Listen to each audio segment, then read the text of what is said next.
कहने लगी है मैया सुनीति कि चलो संभाला या घर को, हम तेरी दासी बन जाऊंगी और तू रोटी कोई देती रही हो, हम तेरे लल्ला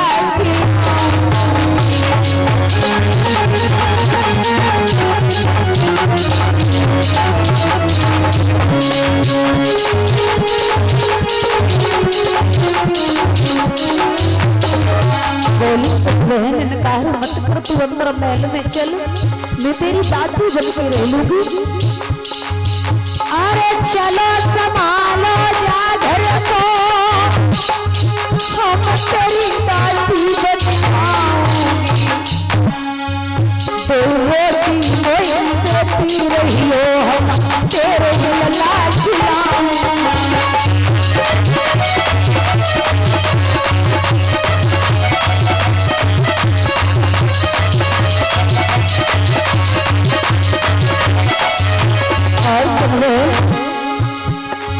जब सोओगी तुम सिजिया पे, तब तुम्हारे पे बनाऊंगी, और चला घर को चली बहने तो तुम मुझे दिखाऊंगी।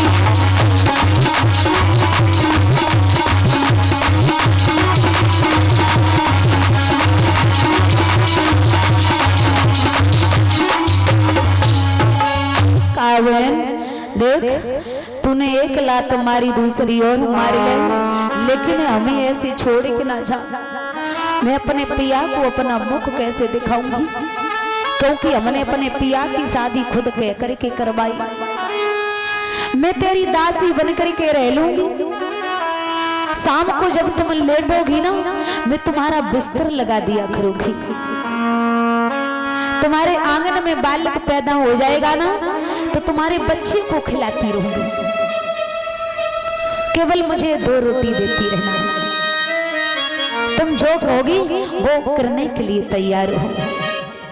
सरची कहने लगी पागल हो, और महाराज देख लिया ये कह रही है कि आंगन में जब तुम्हारा बालक पैदा होगा, तुम्हारे बच्चों को खिलाऊंगी। बूढ़ी बिल्ली भगतन बन करके चिड़िया घर में घुसना चाहती है, इसे शर्म नहीं लगी? ये सब तो बोल रही है महाराज ये तुमको भी मार डालेगी, मुझे भी जहर दे करके मार डालेगी, मेरे बच्चे को भी मार देगी, क्योंकि ये क्या समझे कि माँ की ममता क्या हुआ करती है, क्योंकि इसकी कोई संतान ही नहीं है, तो माँ की ममता नहीं जानती है। और महाराज परीक्षित एक बात और कहना चाहती हूँ, जैसे लोगन के नाम होते हैं ना, वैसे काम भी हुआ करते हैं। जो बड़ी रानी है ना, उसका नाम है मैया सुनीति। सो माने अच्छे और नीत माने विचारों की मैया सुनीति। और दूसरी पत्नी आई है जिसका नाम है सुरुचि। सो माने अपनी, रुचि माने इच्छा, अपनी इच्छाओं के काम करने वाली सुरुचि। अब जो इच्छा होगी वही तो काम करेगी। आज मैया ने कहा बहन इनकार मत कर, तू महल में चल, जो भी तू कहेगी हम वही करने के लिए तैयार है। कहा ठीक है। महाराज उत्तान पास बुलाए लो। और छोटी रानी चीखती हुई बोली सुनो महाराज, इसे पूछो अगर ये घर में रहना चाहती है तो यहाँ नहीं। बोले तो कहाँ? बोले खेतों पर रह सकती है, एक झोपड़ी डलवा दी जाएगी, उसी में एक चाकी रखवा दी जाएगी, 3 सेर जौ रखवा दी जाएगी, पीस करके खाए। और हाँ, मेरे अटे पे एक भी काग ना बैठ जाए, मेरे अटे के काग रखाएगी। मैया आंखन में आंसू भर के बोली पिया कोई बात नहीं, मुझे सब कुछ मंजूर है। महाराज उत्तानपाद के आंखों में आंसू आ गए, पीठ फेर के खड़े हो गए। मैया हाथ जोड़ के आगे खड़ी हो गई, कहने लगी पिया तुम क्यों रो रही हो? तुम्हें रोने की जरूरत नहीं है, क्योंकि रोने के लिए मैं ही काफी हूँ। अगर भगवान मुझे सुख ही देता, मुझे वो खुशी ही देता, तो घर में एक बेटा या बेटी दे देता। महाराज तुम खुशी खुशी मेरी छोटी बहन को अंदर महल में ले जाओ।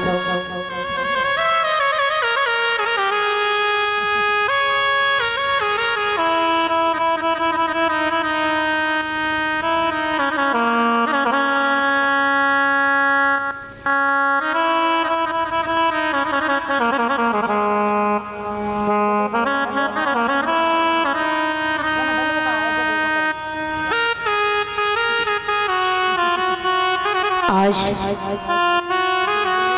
महाराज उत्तान पात कहने लगे हैं, प्यारी मैंने पहले से ही तुमसे कहा था, इनकार किया था कि हम दूसरा विवाह नहीं करेंगे, लेकिन एक भी बात तुमने नहीं मानी है। मेरा तुमने दूसरा विवाह करवा दिया। अगर विवाह नहीं करते तो ये दिन हमें देखने के लिए नहीं मिलता। मैया ने कहा कोई बात नहीं, तुम खुशी खुशी अंदर जाओ, मेरी बहन को ले जाओ, मैं खेतों पर रहने के लिए तैयार है, हमें सब कुछ मंजूर है। आज मैया सुनी थी, सुरुचि ने जब वचन कहे तो मैया मुस्कुराते हुए बोली है, सुन बहन, और क्या बोली है? आरे सुन सुरुचि के वचना और सुनी थी हंसे की बतलानी।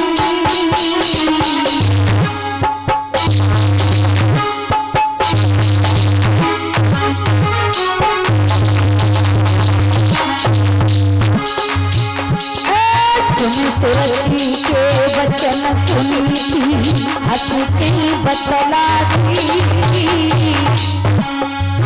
तुम जइयो बहनी महल न घुमाई तेरी बतलानी।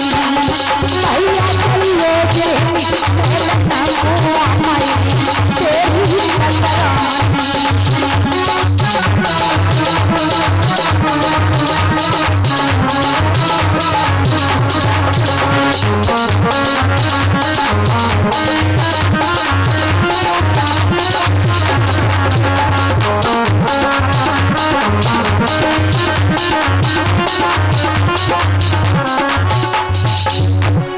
सुन बहन ऐसे इनकार मत करो। अरे हुक्म तेरे डालूंगी। सुन बहन, अरे हुक्म तेरे डालूंगी। तुम भेजो बहनी खेत न पे हम खेत न पे रही। भैया भेजो बहनी खेत न पे हम खेत न पे रही।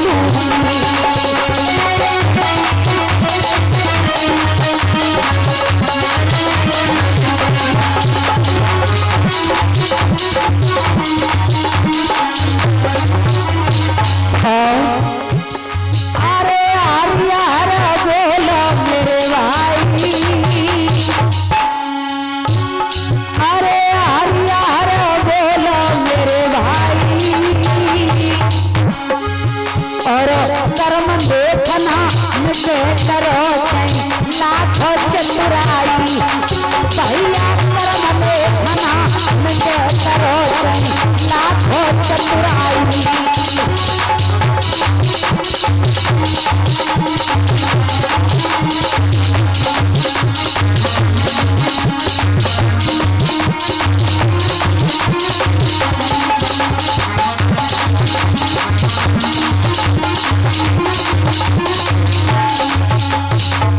आज मैया ने कहा कोई बात नहीं।